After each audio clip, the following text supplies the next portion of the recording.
ಸಖತ್ ಖಾರ ಬಣ್ಣ ಮತ್ತು ರುಚಿ ಆಚಿ ಚಿಲ್ಲಿ ಪೌಡರ್. ನಿಮ್ಮ ಚಟ, ನಿಮಗೆ ಹಠ, ಅದು ಇವತ್ತಿನ ದಿವಸ ಮಕ್ಕಳನ್ನು ಹದಗೆಡಿಸ್ತಾ ಇದೆ, ಶಾಲಾ ಶಿಕ್ಷಣವನ್ನು ಕೂಡ ಹದಗೆಡಿಸ್ತಾ ಇದೆ. ಹಾಗಾಗಿ ತಕ್ಷಣ ಮಕ್ಕಳಿಗೆ ಊಟ ಶುರು ಮಾಡಿಸಿ, ಮಧ್ಯಾಹ್ನದ ಊಟ ಆಗಬೇಕು. ಅದು ಉತ್ತರ ಕರ್ನಾಟಕದಲ್ಲಿ ಮಕ್ಕಳು ಬಳಲ್ತಾ ಇದ್ದಾವೆ. ಉತ್ತರ ಕರ್ನಾಟಕಕ್ಕೆ ನಾವು ಭಾಳ ಕೆಲಸ ಮಾಡಿದ್ದೀವಿ. ನಾವು ಅಕ್ಷರ ಆರೋಗ್ಯ ಎರಡಕ್ಕೂ ಕೆಲಸ ಮಾಡಿದ್ದೀವಿ.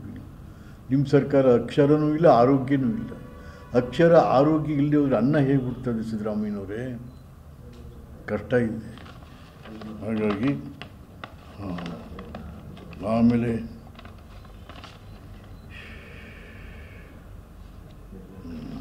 ಏನು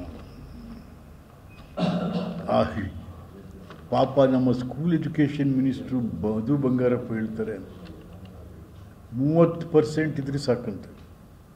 ಅದಕ್ಕೆ SLC ಪಾಸ್ ಮಾಡೋಕ್ಕೆ 33% ಎಷ್ಟೋ ಅಲ್ವಾ PUC ಮಾಡೋಕ್ಕೆ ಸಾಕಲ್ಲ. ಅಲ್ಲರಿ, ಹುಡುಗರು ಇವತ್ತು ಉತ್ಸಾಹದಿಂದ ಓದ್ತಾವೆ. 98% ಅಂತ ತೆಗಿತಾ ಇದ್ದಾರೆ PUCನಲ್ಲಿ. ನೀವು ಅದನ್ನು ಬರೀ 33ಕ್ಕೆ ಸಾಕು ಅಂತಂದ್ರೆ ಹೇಗ್ರಿ? ಅಲ್ಲಿಗೆ ನೀವು ಓದುವಂಥ ವಿದ್ಯಾರ್ಥಿಗಳ ಉತ್ಸಾಹವನ್ನೇ ಅಡಗಿಸ್ತಾ ಇದ್ದೀರಾ ಉತ್ಸಾಹವನ್ನು. ತಂದೆ ತಾಯಿಗಳ ಉತ್ಸಾಹವನ್ನು, ಪೋಷಕರ ಉತ್ಸಾಹವನ್ನು ಅಡಗಿಸ್ತಾ ಇದ್ದೀರಾ. ನಮ್ಮ ಮಕ್ಕಳು ಓದಬೇಕ್ರಿ. ಓದು 90-95 ಮಾಡಿ ಬೇರೆ ಬೇರೆ ಪ್ರೊಫೆಷನಲ್ಸ್ ಕಾಲೇಜ್ಗಳಿಗೆ ಸೇರ್ಕೊಂಡು ಒಳ್ಳೆಯ ವಿದ್ಯಾವಂತರಾಗಿ ದುಡಿಯುವಂಥದ್ದಾಗಬೇಕು. ನೀವೇನು ಸ್ವಾಮಿ ಕಥೆ ಇಲ್ಲ. ಈಗ 33 ಸಾಕು 30 ಸಾಕು ಅಂತ ಅಂದರೆ ಹೇಗೆ ಇದು?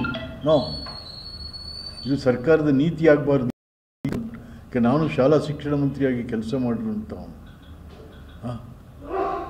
ಶಾಲೆಗಳು 6,000 ಶಾಲೆಗಳು ಬಾಗಿಲಾಕಿ ಆಯಿತು.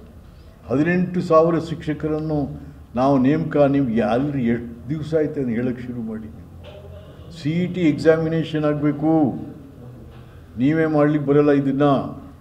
CETನ ಜಾರಿಗೆ ಆವಾಗಲೇ ತಂದಿದ್ದೀವಿ ನಾವು.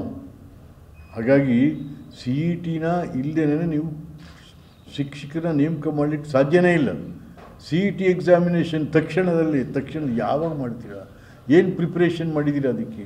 18,000 ಶಿಕ್ಷಕರನ್ನ ಖಾಲಿ ಎಷ್ಟು ಬಿದ್ದಿದ್ದಾವೆ? ಸುಮಾರು 1 ಲಕ್ಷ ಶಿಕ್ಷಕರು ಇವತ್ತಿನ ದಿವಸ ಖಾಲಿ ಬಿದ್ದಿದ್ದಾರೆ. ಹಾಗಾಗಿ ಇಡೀ ಶಾಲಾ ಶಿಕ್ಷಣದ ವ್ಯವಸ್ಥೆಯನ್ನೇ ಹಾಳು ಮಾಡ್ತಾ ಇದ್ದೀರಾ. ಇನ್ನು ಮುಖ್ಯಮಂತ್ರಿಗಳು ಎಲ್ಲೆಲ್ಲಿ ಹೋಗ್ತಾರೆ ಒಂದೊಂದು ಬೇರೆ ಅಲ್ಲಿಗೆ ತಕ್ಕಂತೆ ಒಂದೊಂದು ಸ್ಟೇಟ್ಮೆಂಟ್ ಕೊಟ್ಕೊಂಡು ಹೋಗ್ತಾ ಇದ್ದಾರೆ. ಇವತ್ತು ತಕ್ಕಂತೆ ಹೋಗಿ ಆ ಮಡಿವಾಳರ ಸಂಘದಲ್ಲಿ ಹೇಳಿದ್ರು, ಮಡಿವಾಳರು ಶಾಸಕರಾಗಬೇಕು. ಎಲ್ಲಿ ಶಾಸಕರಾಗೋದು ಮಡಿವಾಳರು? ತರೀಕೆರೆಯಲ್ಲಿ ಕೃಷ್ಣ ಅಂತ ಒಬ್ಬ, ಎಂಥದೋ ಕೃಷ್ಣ ಅಂತ, ಅವನು ಇಂಡಿಪೆಂಡೆಂಟ್ ಆಗಿ ನಿಂತು 600 ಹೋಟೆಲ್ ಸೋತ ತರೀಕೆರೆಯಲ್ಲಿ. ಕೊಡ್ಬೋದಾಯ್ತಲ್ಲ ಅಲ್ಲಿ.